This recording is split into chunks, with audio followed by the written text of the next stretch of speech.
Good afternoon, everybody. In some places it's morning. It's great to be here. So, enhancing your skill in teaching and delivering feedback on the affective domain. So, my job is I work at the Toro College of Osteopathic Medicine. I am a simulation educator. I essentially run the simulation lab. And we have a lab that has all of our high-end simulators, but we also do a lot of simulated patients and OSCEs, which are objective clinical structured exams for the first and second year medical students. And it occurred to me that I have a foot in each world, so in the medical education world and in the EMS education world. And it just hit me one day that, we really do a much better job in medical school in giving very specific feedback on the affective domain than we do necessarily in EMS. And some programs do a great job, but I think in EMS we struggle a lot because we don't have the same resources. So I spent a lot of time thinking about that and thought, wow, there's no reason why we can't do some of this and make our programs better. So that's why I wanted to really give this presentation. I did present last year at the conference on affective domain scenarios that we started doing. And so this is kind of more of a follow-up, and just to give you some specific examples and tools that you can use in giving this feedback. So why do we want to do it? Well, I think we all know that we have lots of documentation and things that we have to do in our EMS programs. And the better we do with giving feedback and mentoring our students along, the more likely they are to, number one, stay in the profession probably and have increased job satisfaction, but also less attrition to our EMS programs. We all know that we have students that struggle at times, and if we can do a little bit better with some of our feedback, maybe they won't struggle as much and it might be a smoother path for everyone involved. So just a quick conflict of interest statement. I did the FISDAP Research Summit twice, don't work for FISDAP, and I've done some consultant work for a public safety group and JB Learning, as well as being employed by Toro College of Osteopathic Medicine and Dutchess Community College. I've taught EMS there for the past 25 years, and I work for MSTAR Ambulance in terms of being a paramedic. So let's go to poll number 1, because I want to get an idea of what you guys are doing. So launching the poll. All right. So question number 1, do the current categories for the affective domain help you effectively evaluate and give students enough specific feedback? 58% of you said yes, and 42% of you said no. Okay, good. And we'll talk more about that. And do you have other tools, not based on the categories, that you use to evaluate students on the affective domain? So 21% of you said yes, 54% of you said no, and 25% of you said some. All right, good. All right, so here we have our 11 categories that we have to evaluate as part of being an accredited program developed by NHTSA. And I know for myself as an instructor and as a course director, I struggle with these categories sometimes. I think that there's some of the categories that we're probably not going to do a lot of change on. For instance, integrity. That's probably not something that we're going to change in someone. If they come into the program without that, yes, we can hold them accountable, but ultimately, I don't know that we can really impact that so much. Communication skills, everybody comes in with a different level, but that's something that we can work with. Respect is something else that's, I think, hard to teach, but can be done. So some of these categories are, you know, people come in with them and we kind of are stuck working with what we've got with our students. And some people come in and they have a lot of great, you know, therapeutic communication skills and empathy and all that stuff. So that makes it a little bit easier. But I know for me, when, you know, going through these categories, trying to evaluate the students, I do it with my lab instructors, so that's helpful. But what I've seen is over time is that the scores tend to be inflated a lot because we don't have all that much specifics in terms of how we evaluate this. So I think it's better if we have some other tools to help with evaluating the students and giving them very specific feedback. Because if you say to somebody, you're acting unprofessional or you're being disrespectful, what exactly does that mean? We have to be able to give them specific behaviors that are having us make that judgment. Same thing with self-confidence. Well, you're not confident. Well, what are they doing that is making them appear not to be confident? Is it they're, you know, are they fidgeting? Are they not making eye contact? So it's like we really have to break down those behaviors to really help them. Otherwise, they're not going to know what the heck we're talking about. So, you know, the better that we can do with some of these things, I think the better and the stronger our programs will be. And, you know, we are, I don't know too many programs that are turning students away. I think that students choose us. There is less people coming into programs, so we have to work with the students that we get, and I think that we can make a positive difference with them. So, first day of class, 2 different programs. We'll tell a little story here. On the left, we've got Marvin Medic. He's ready for class.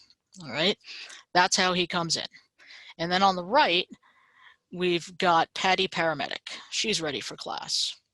So how do you think this is going to go, right? We've all had these students, and depending on how you structure your program and the things that you do can have very different outcomes. Sometimes no matter what you do, these students are not going to be successful. But there's some stuff that we can try to do to make them successful, okay? So these are our characters for the day. All right, so both of these characters, both of these students have taken the FSDAP Paramedic Readiness Exam. So there are specific questions that are used or directed towards the affective domain in the readiness exam. So they look at agreeableness, conscientiousness, and neuroticism, okay? So how that's defined is that agreeableness is how well an individual gets along with others, kindness, cooperativeness, sympathy. So those are all good things. Conscientiousness, attention to detail and understanding of right versus wrong. And that may predict elements of empathetic behavior. And then neuroticism, how well an individual accepts failures and deals with stress, and also composure. So our 2 paramedic students, they both scored high in neuroticism. So that means that they may not do so well with accepting failures. And what does that mean? Well, are they going to be really open to accepting constructive feedback? Probably not. And what Dave Page and others have found in the research is that those that score high in agreeableness and conscientiousness tend to do better and graduate at a higher rate in our EMS programs than those that score higher in neuroticism.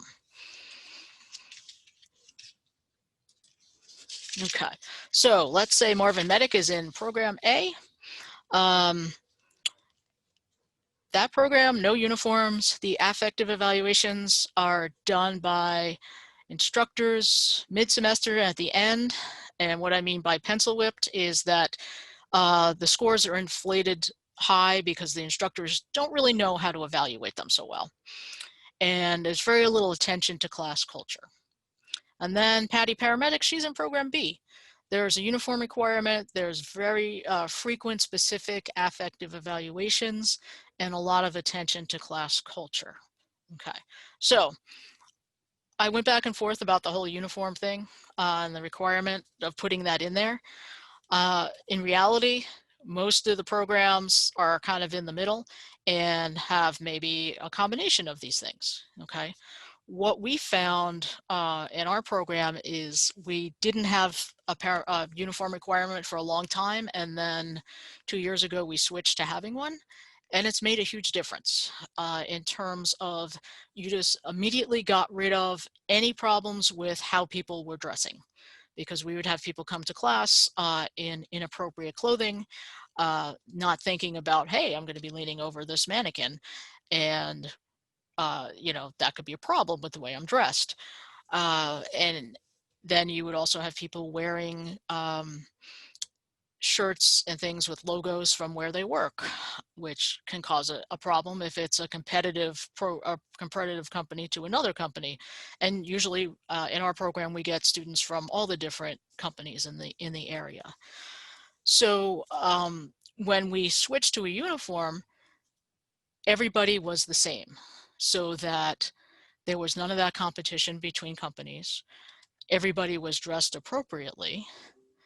And if they're not dressed appropriately in the appropriate uniform, they get spoken to about that and a note goes in their file, okay? And it also created more of a group identity in that they were more of a team together. And it also put them in the mindset of, here I am, I'm in class and I'm ready to learn. Kind of like when you're going to work and you're in your uniform, you're in a certain headspace for that. So that was really helpful. Class culture, setting those boundaries right in the beginning is really important, and monitoring them. I mean, you could be the greatest program director in the world, but if you have your instructors not being consistent and not following and correcting those little problems along the way, things are going to be problematic, okay? So everybody's got to be on board. So a positive class culture would be respect amongst the students, that they work together, they help each other, and they're all there for the same goal. They're all there to be good paramedics when they graduate. And if you don't have the greatest class culture, and people are allowed to be out for themselves, they might be competitive to a fault. I mean, some competition is in fun, is not bad, but it can get to the point where it's not positive. They don't help each other. They don't work together as a team. They have their own agenda. And that's, you know, that's not the best class culture. And that's also going to affect how others see your program.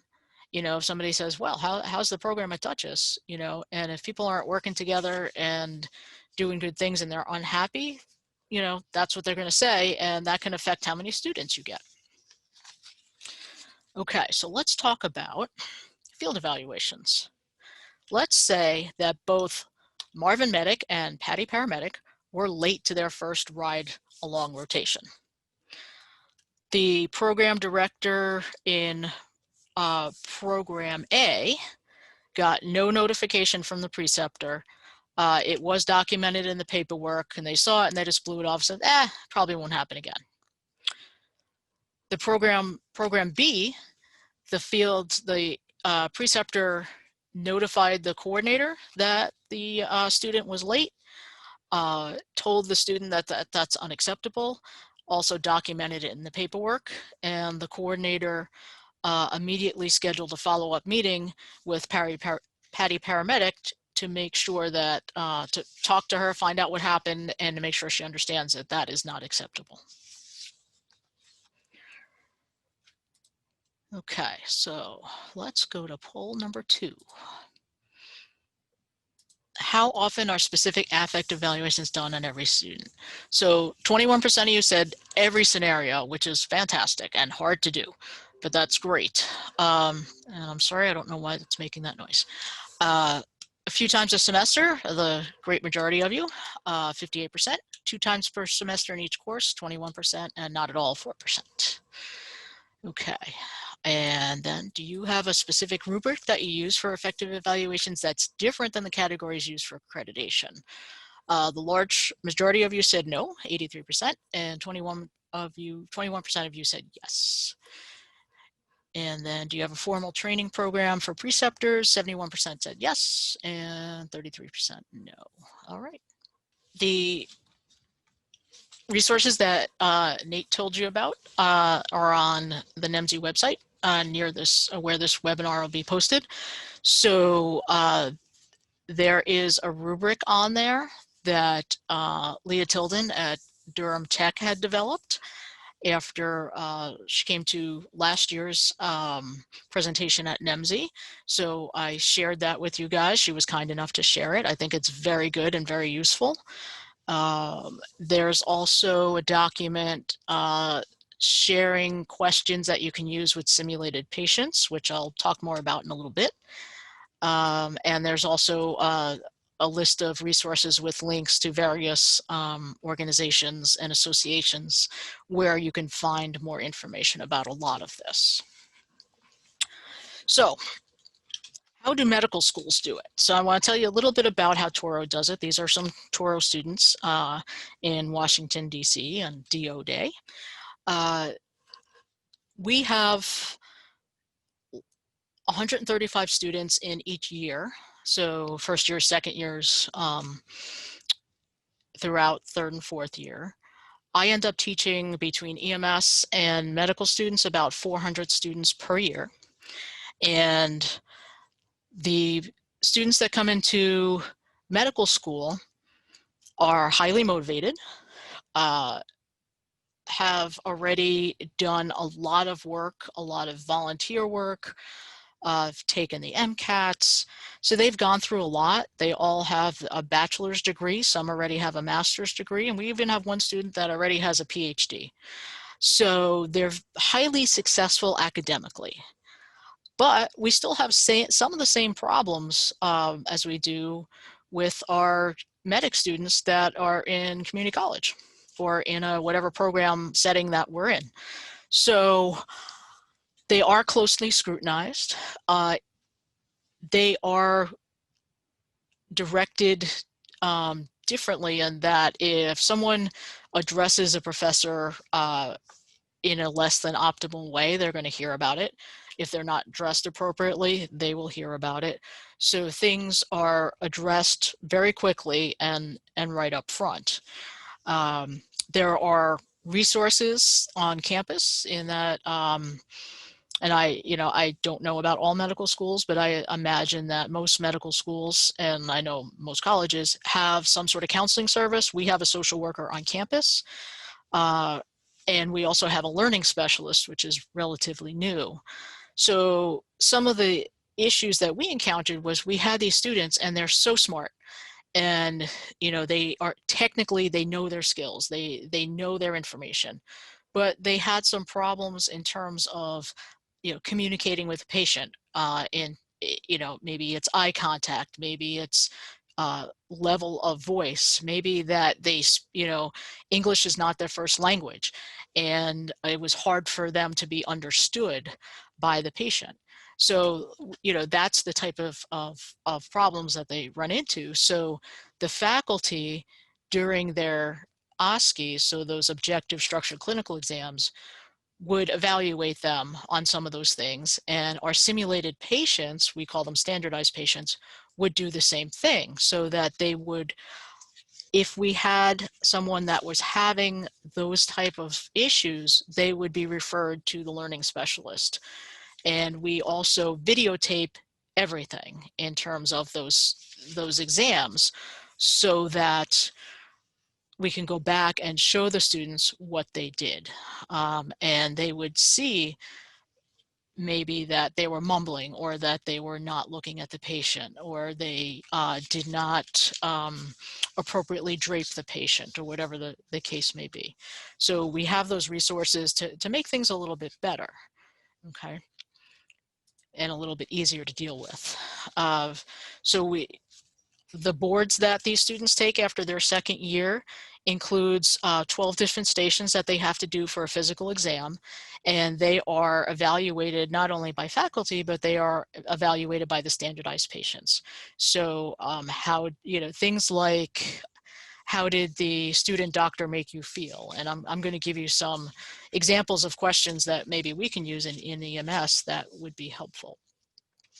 So in the medical school, we don't tolerate unprofessional behavior as much, but we do have similar issues. And there is issues with academic integrity, timeliness, stress, rudeness, that kind of thing. But like I said, we try to address it as quickly as possible. So standardized patients or simulated patients. There's an organization called ASPE, Association for Standardized Patients in Education, and I included that in the link of resources. And this is, most of these people that are simulated patients and standardized patients are paid by medical schools. Now, that doesn't mean that you can't find people to be simulated patients that will volunteer, because I know at Dutchess we can't pay them. We don't have the budget to do that. So what do? We use family and friends that we recruit, or we use people that maybe it's the local medical reserve corps who, they have maybe retired nurses, some retired EMTs, dentists. So people that have some medical knowledge that actually make really good patients. So you can use some EMT instructors. I know that I also teach the EMT course at Vassar College, and I have academic interns that help me teach, and sometimes I use them as my simulated patients, both at Vassar and at Dutchess. So there are people out there that you could probably find that would do a good job with this with a little bit of training. Okay. Okay, so some of the questions that you can ask your simulated patients to answer about your students is things like, did the student show compassion and concern towards you? Did you feel the student actively listened to you and responded appropriately?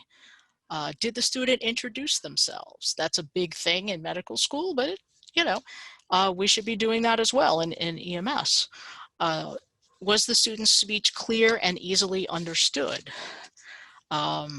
Did you feel the student was confident in their ability to care for you? So those are some of the questions. Appropriate eye contact.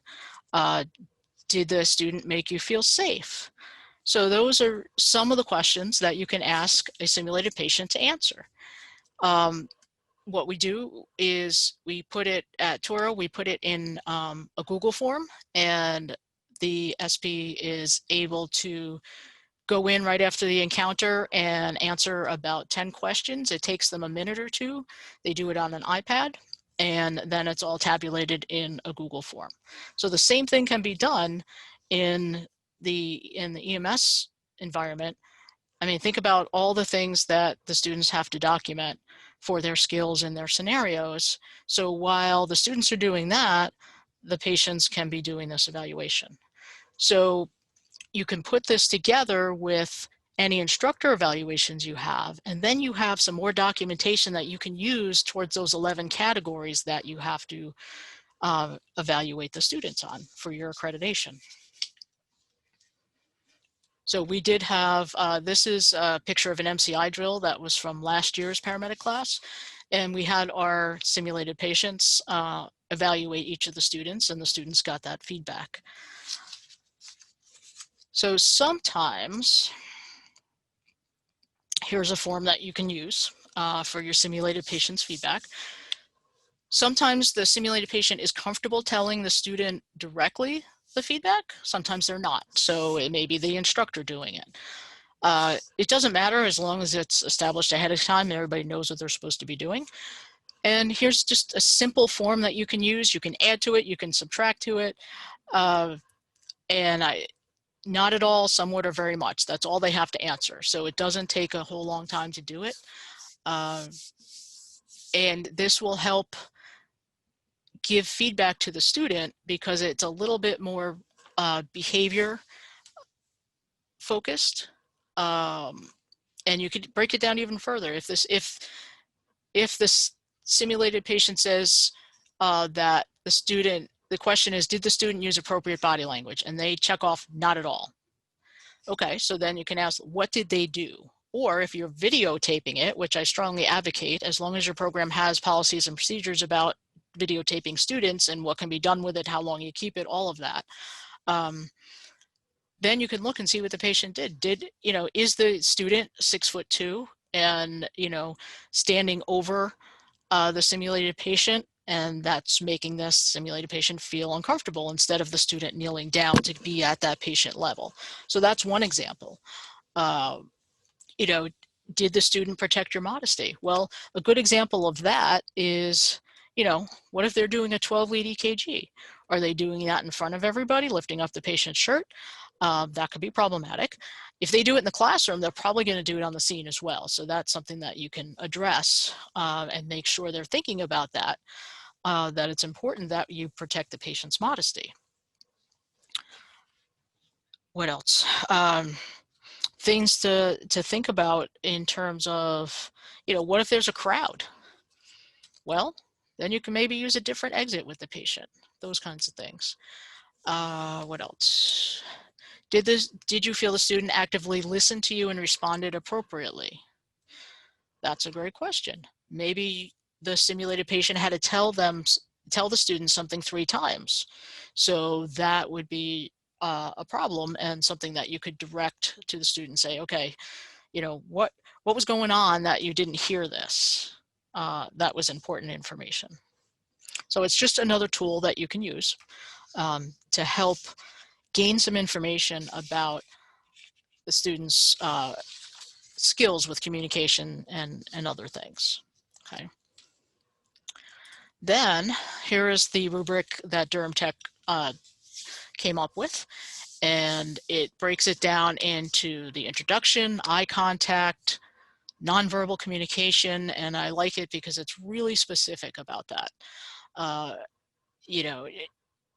For the nonverbal communication, leaned away with arms crossed is a 0.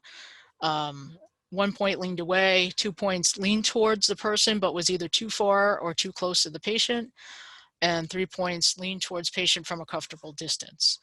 So, this is important because you don't want to have your patient feel uncomfortable. Different cultures have different distances that are comfortable. Europeans tend to favor a closer distance as opposed to us in the United States.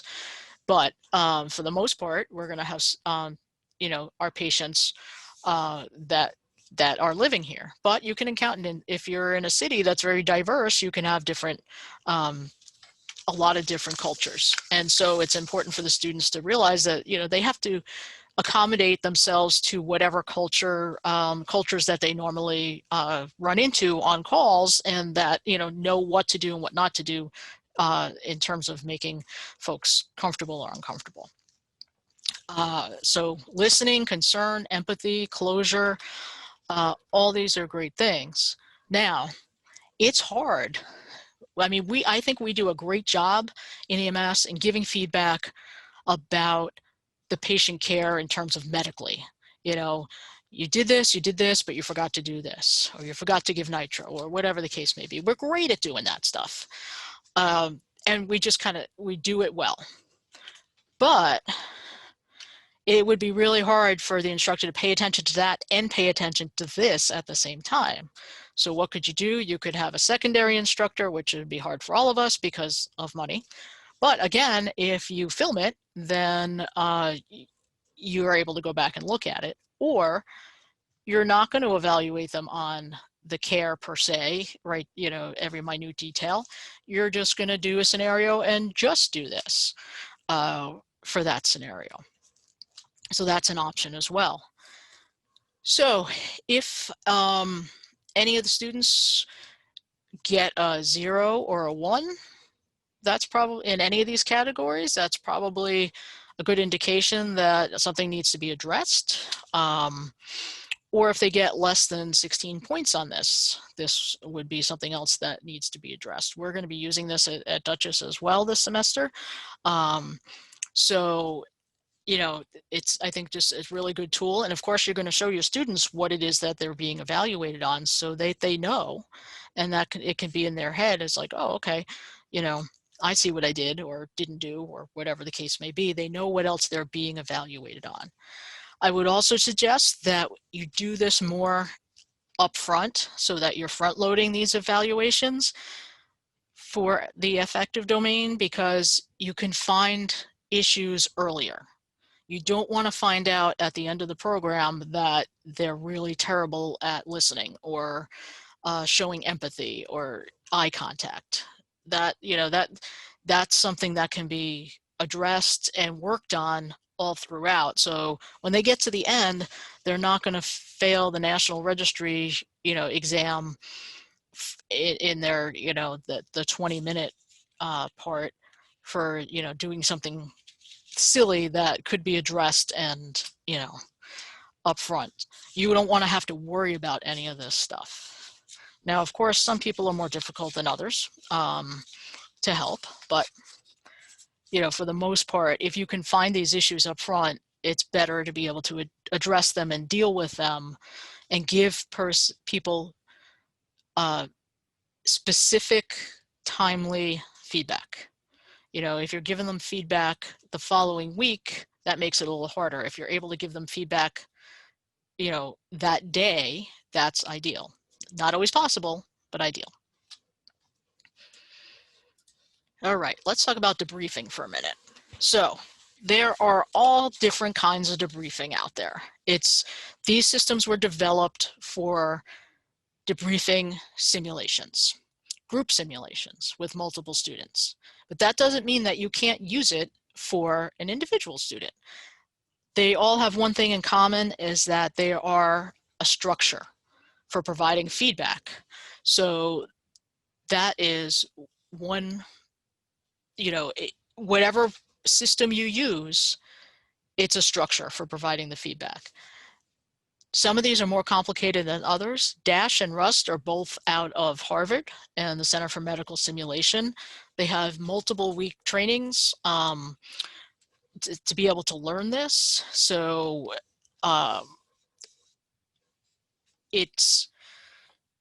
some of them are complicated, some of them are less complicated. The one that's the simplest is GAS, that you guys may be familiar with because it's used by AHA for ACLS and PALS. So GAS stands for Gather, Analyze, and Summarize. Okay, so that's simple. You ask people, you know, how they think they did, you gather all the information, you analyze it, and then you summarize it. You can do the same thing with giving feedback to students, okay? The diamond method basically is description, analysis, and application, so not that much different. That's used in the UK in the medical schools. RUST stands for reaction, understanding, summarize, and take-home message. Like I said, that's also out of Harvard. So whatever it is, you know, probably have your instructors on the same page as to what you're going to use, so that everybody's doing things the same way, and that students understand that that's kind of how it gets done. And you can use it both in the group setting and, like I said, also for individuals, okay? And also when you're debriefing, you're touching on all three domains. You're touching on the cognitive, the psychomotor, and the affective when you're debriefing this. But that doesn't mean that you can't just use it for one of the domains if you're doing stuff individually. Okay. Okay, so here it is. We're at the end of the program. So Patty Paramedic was in program B, and she graduates. She's much more open to feedback. She had her issues up front, and the program was able to give her specific feedback in a timely manner along the way, and she came along nicely. Marvin Medic, however, he did in the program director, as you can see. He was late to class in clinical. He made rude comments. He didn't turn his assignments on time. He was taking over scenarios when he was supposed to be, when he wasn't the lead. He corrected the instructors when they were trying to teach. And, you know, even though you were trying to deal with these things, it wasn't consistent. The instructors weren't consistent. You didn't have much help from your preceptors in the field. And even though this guy, you know, failed, you and your medical director wanted him out of the program. But what happened was the dean at the school said, nope, you got to give him another chance. Thus the zombie picture. Okay, poll number 3. And while we're finishing up that poll, there's a question in the chat about what about role play done by students and peers?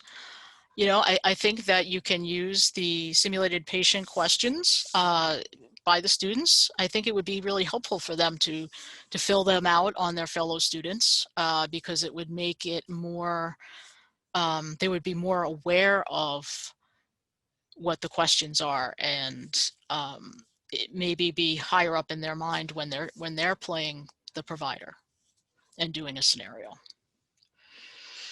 Okay, so I'll share the results. So great, 93% of you felt that this was helpful and 7% somewhat helpful. Great. So any questions?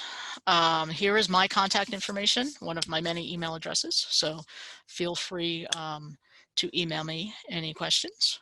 I'm also on Facebook, LinkedIn, Twitter, all those places.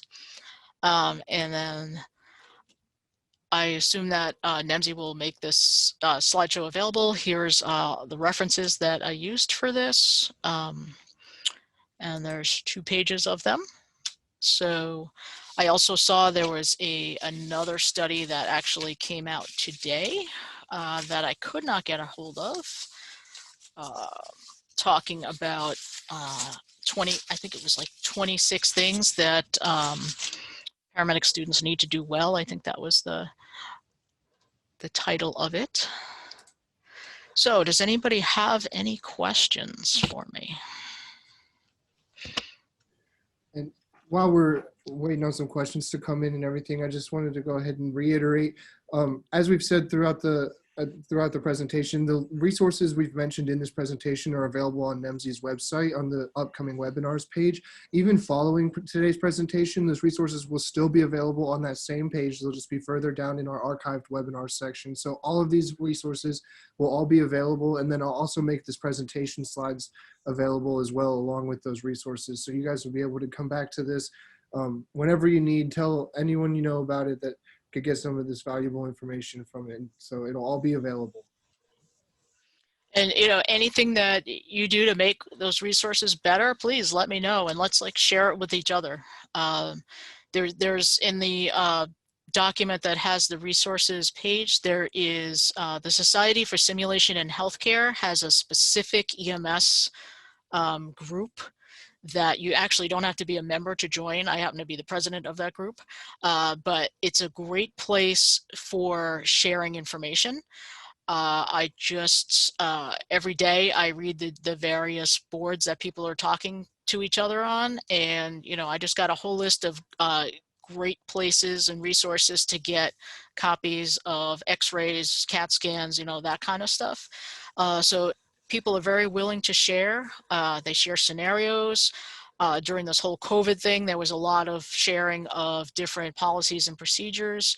So it's a great organization to check out, because I find it to be very helpful. Awesome, thank you for that. And we can put a link of that into the resources for EMS programs for the affective domain. Make all that available so we can continue to update that list so that all of these resources will be housed all in one place, and people can get access to that.